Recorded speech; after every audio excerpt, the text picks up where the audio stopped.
Hello and welcome to Reason News. Our top story today, a group of 49 Afrikaner refugees has arrived at Dulles International Airport outside Washington, D.C., receiving a warm welcome from senior U.S. officials. This unprecedented event, authorized under a special executive order by President Donald Trump, has reignited global debate about refugee policy, racial discrimination, and U.S. South Africa relations. On Monday, a chartered flight from Johannesburg touched down at Dulles International Airport, carrying 49 Afrikaners, white South Africans of Dutch descent, who have been granted refugee status by the Trump administration. The group, which included several families with young children, was met in a hangar by U.S. Deputy Secretary of State Christopher Landau and Deputy Secretary of Homeland Security Troy Edgar. This arrival marks a dramatic shift in U.S. refugee policy. Since 2021, the Trump administration has suspended nearly all refugee admissions from countries experiencing widespread violence and poverty. However, an executive order issued in February 2025 made a specific exception for Afrikaners, citing what President Trump described as government-sponsored racial discrimination and the threat of land confiscation without compensation. Critics argue this carve-out is politically motivated and racially selective, especially as refugee admissions for groups from Afghanistan, Sudan, Myanmar, and Haiti remain frozen. Here's a video from the SABC News. To the United States of America. It is such an honor for us to receive you here today. This is the land of the free, and we know that all of you have faced. I know that this is going to be, any adjustment in life, any change takes a while to get used to. But I want you all to know that you are really welcome here, and that we respect what you have had to deal with these last few years. We respect the long tradition of your people and what you have accomplished over the years, and I am sure that you will be successful. It's, as you know, a lot of you I think are farmers, right? When you have quality seeds, you can put them in foreign soil and they will blossom, they will bloom.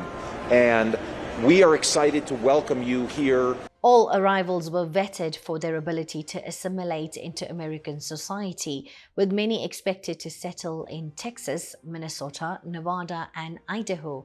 The South African government has strongly rejected the U.S. classification of these Afrikaners as refugees.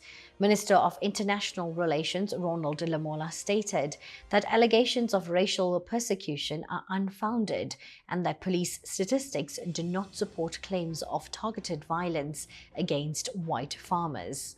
Here's another video. Sophie, we have continued to state that there is no persecution of white South Africans, or in particular white Afrikaners, on the basis of their race in South Africa.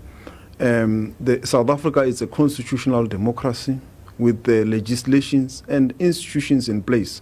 And in this regards, there is no state, even from the South African Police Service, that backs the fact that white Afrikaners are targeted on the basis of their race or on the basis that they are white farmers. The white farmers in South Africa still constitute the majority. And there is no state that says that the issues of murder or crime that is happening in those farms is on the basis of their color. There is a general challenge with regards to crime, and as you are aware, the president has declared gender-based violence as a pandemic which affects all South Africans, and this is what we need to focus on. So it is in this regard that we have stated, even through a note verbal, that there is no persecution of white Afrikaners in South Africa on the basis of their race. What we have is a necessary program, which is a constitutional imperative, which has also been confirmed by many international organizations, including the Human Rights Council in Geneva, that the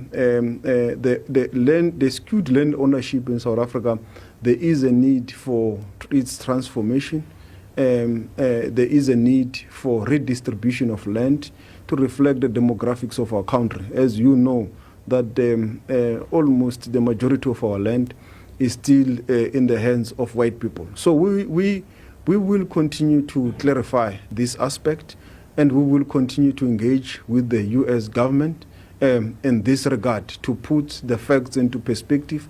And the South African police has been able to provide the statistics that shows that there is no such targeted persecution of white South Africans. So it is without basis, it has got no merit, and it does not deserve the warrant or the definition of refugee in terms of the international norms. So it does not qualify. President Cyril Ramaphosa stated that those people who have fled are not being persecuted, they are not being hounded, they are not being treated badly. They are leaving ostensibly because they don't want to embrace the changes that are taking place in our country by our constitution. The government maintains that these are sufficient legal structures to address discrimination and that the threshold for refugee status has not been met. This move has escalated diplomatic tensions between Washington and Pretoria.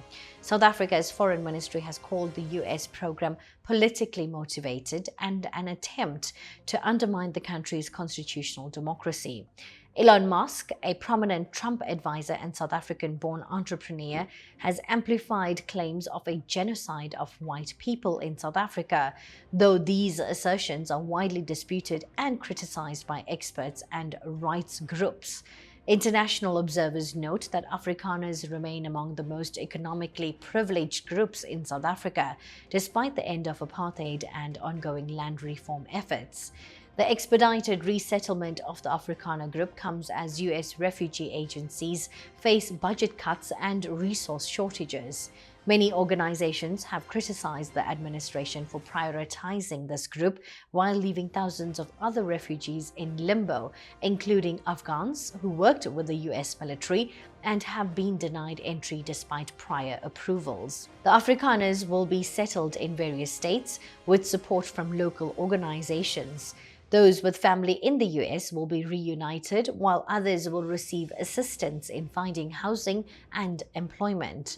Adults are expected to quickly seek jobs, primarily in manufacturing, customer service, and warehousing, though it's unclear if any will continue farming. They are eligible for government benefits and eventually U.S. citizenship. The U.S. Embassy in South Africa has indicated that more Afrikaners and other South African minorities may be eligible for future resettlement.